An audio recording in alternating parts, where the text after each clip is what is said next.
श्री स्वामी समर्थ. नमस्कार स्वामी भक्तांनो, आध्यात्मिक माहिती या यूट्यूब चॅनलमध्ये तुम्हा सर्वांचे स्वागत आहे. गजानन महाराज प्रकट दिनानिमित्त आपण त्यांचे चारित्र्य पाहणार आहोत. माघ वद्य सप्तमी शके 1800 म्हणजे 23 फेब्रुवारी 1878 हा तो दिवस होता जेव्हा गजानन महाराज शेगाव येथे देवीदास पातुरकर यांच्या मठाबाहेर उष्ट्या पत्रावळी वरचे अन्न शोधून खात होते.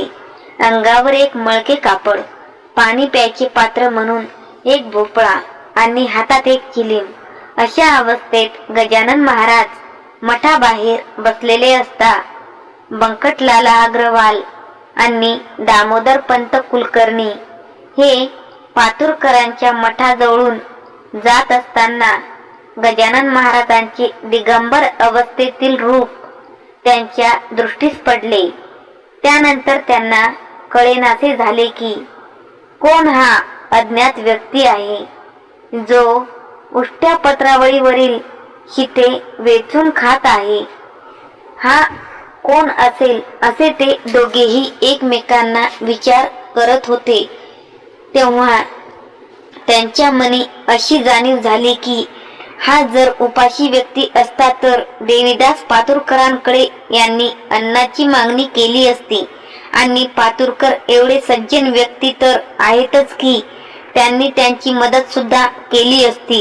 परंतु हा कोण उपाशी व्यक्ती तर दिसत नाही. त्यांच्या मनात त्या व्यक्तीला जाणण्याची उत्कट इच्छा निर्माण झाली. त्यासाठी बंकटलाला पुढे होऊन विचारू लागले, आपणास भूक लागली असेल तर आम्ही आपल्यासाठी जेवणाची व्यवस्था करू शकतो. आम्ही पातुरकरांकडे आताच भोजन करून आलो आहे. त्यावर कोणतेही उत्तर न देता त्या अवलियांनी फक्त वरती पाहिले आणि पुन्हा पत्रावळीवरील शिते शोधू लागले. त्यानंतर बंकटलालाने त्या अवलियांसाठी देवीदास पातुरकरांच्या घरून जेवणाची व्यवस्था केली.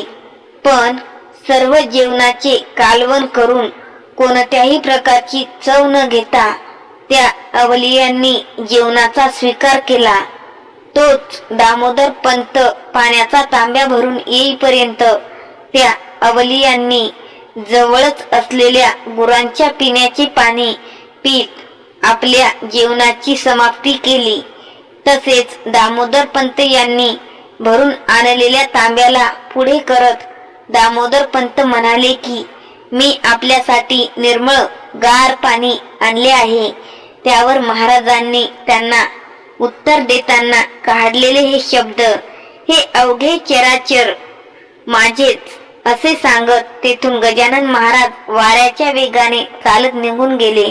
त्यानंतर बंकटलाला घरी गेल्यानंतर हुरहुर लागले. पुन्हा त्या समर्थाची भेट व्हावी ही इच्छा मनी निर्माण झाली. त्यांनी पूर्ण शेगाव शोधले तरीही महाराजांचा शोध काही लागला नाही. त्या दिवशी शेगावला वऱ्हाडात ख्याती असलेले गोविंदबुवा टाकळीकर यांचे कीर्तन होते. त्यांच्यात मंदिरात कीर्तनाचा कार्यक्रम ठरलेला होता. सर्व गावकरी कीर्तन ऐकायला शंकराच्या मंदिरात एकत्रित झाले होते.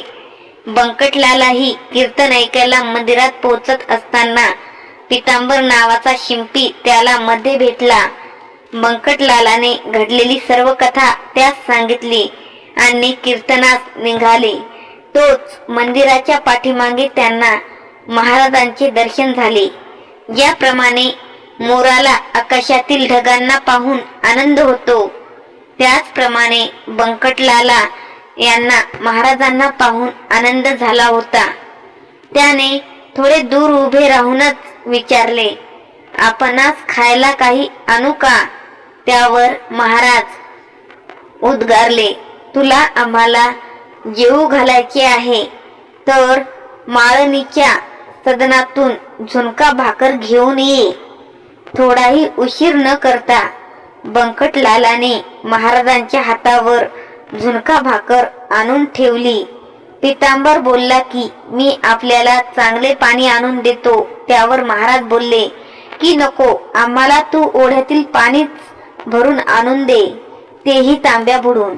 महाराजांनी सांगितल्याप्रमाणे पितांबर ओढ्याजवळ गेला, पण तिथे पाण्याचे तळवे भिजतील एवढेच पाणी होते. तरीही पितांबराने हातातील तांब्या ओढ्यामध्ये बुडवत पाणी काढण्याचे प्रयत्न सुरू केले.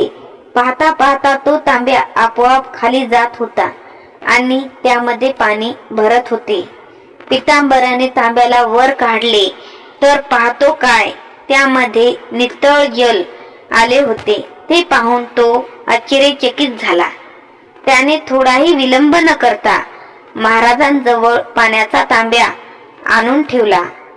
त्यानंतर महाराजांनी बंकटलालाला असे म्हटले, फक्त भाकरीवरच आमची सेवा करतोस का?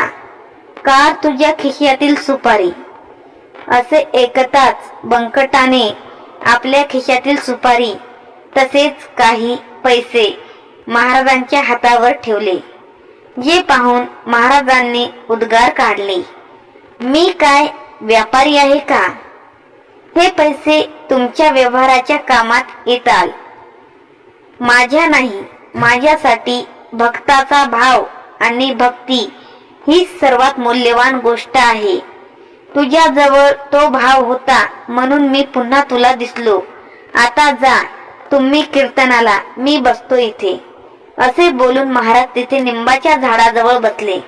कीर्तनाला सुरुवात झाल्यानंतर गोविंद बुवांनी एकादश स्कंदाचा श्लोक म्हणत असताना त्या श्लोकाला महाराजांनी गोविंद बुवा पेक्षा लवकर बोलून समाप्त केला. हे ऐकून गोविंद बुवा आश्चर्यचकित होऊन गावकऱ्यांना म्हणतात, हे कोणीतरी महापुरुष दिसतात, घेऊन या त्यांना आपल्या कीर्तनाला. गावकरी तसेच बंकटलाला महाराजांना घेऊन येण्यासाठी त्यांच्यापर्यंत पोहोचले, पण महाराज तेथून हालायलाच तयार नव्हते. शेवटी गोविंद बुवा स्वतः महाराजांजवळ जाऊन त्यांना म्हणतात, आपण साक्षात शंकराचे रूप, आपण बाहेर न बसता मंदिराच्या आतमध्ये चालावे. त्यावर महाराज म्हणतात, गोविंदा, तुझ्या शब्दांमध्ये एकवाक्यता ठेव. आता तू कीर्तनामध्ये सांगत होता, ईश्वराने ही पूर्ण धरती व्यापलेली आहे, प्रत्येक ठिकाणी ईश्वर आहे. मग आता का म्हणतोस की मंदिराच्या आत चला म्हणून? साधकाने जसे बोलावे तसेच वागावे सुद्धा. तू जा आणि कीर्तन कर. असे सांगत महाराजांनी गोविंद बुवांना कीर्तनाला पाठवले. तेच परत येताच सर्व गावकऱ्यांना गरजून गोविंद बुवा सांगू लागले, शेगाव हे या महात्म्याच्या पावलांनी पंढरपूर झाले. या महात्म्याची सेवा करा, त्यांची आज्ञा पाळा, तुमचे कल्याण होईल. दुसऱ्या दिवशी बंकटाने त्यांच्या वडिलांना महाराजांविषयी सांगितले असता त्याने महाराजांना त्यांच्या घरी आणण्याचे वडिलांना विचारले. वडिलांच्या परवानगीनंतर त्याने महाराजांना घरी घेऊन यायचा आग्रह धरला. संध्याकाळची वेळ होती. चौथ्या दिवशी माणिक चौकात बंकटलाला महाराजांची भेट झाली. तेथूनच महाराजांना तो त्यांच्या घरी घेऊन आला. घरी येताच बंकटलालाच्या वडिलांनी महाराजांचे दर्शन घेत त्यांना त्यांच्या घरी भोजन करून तिथेच झोपण्याचा आग्रह केला. तेथेच रात्र काढल्यानंतर दुसऱ्या दिवशी बंकटलालाच्या घरी महाराजांना स्नान घालण्यात आले. स्नानाचा उल्लेख गरुदास महाराज विजय ग्रंथात करतात. अंघोळीनंतर महाराजांना हार वस्त्र घालण्यात आले. दर्शनासाठी गावकरी येत होते. बंकटलालाचे घर जणू द्वारकात झाले होते. 2 दिंड्या विठुरायांचा गजर करत तेथे आलेल्या होत्या. त्या गजराच्या प्रवाहात महाराजांनी प्रथमतः गण गण गणात बोते हे उच्चार काढले. नेहमी हा मंत्र उच्चारत असल्यामुळे त्यांना गजानन हे नाव पडले आणि मग ते गजानन महाराज म्हणून पूर्ण महाराष्ट्रात ओळखीचे झाले. त्यानंतर गजानन महाराजांनी आगाध लीला घडून आणल्या. कधी कोणाचा अहंकार नष्ट केला तर कधी प्रेमाने जनावराला शांत केले, तसेच कधी भक्ताचे दुःख दूर केले. अशा अनेक लीला गजानन महाराजांनी केल्या. त्या लीलांचे वर्णन करायला गजानन विजय ग्रंथच कमी पडतो. जेव्हा गजानन महाराज यांना कळले की त्यांचा अवतार समाप्तीचा वेळ आला, तेव्हा ते हरी पाटील यांना सोबती घेऊन पंढरीला गेले.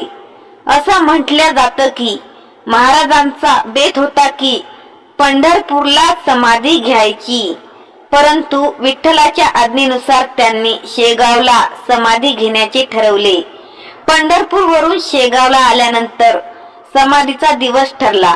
तो होता भाद्रपद शुद्ध पंचमी म्हणजेच ऋषी पंचमी. महाराजांनी समाधीच्या अगोदरच सांगितले होते, मी गेलो असे मानू नका. ओ भक्तीत अंतर करू नका.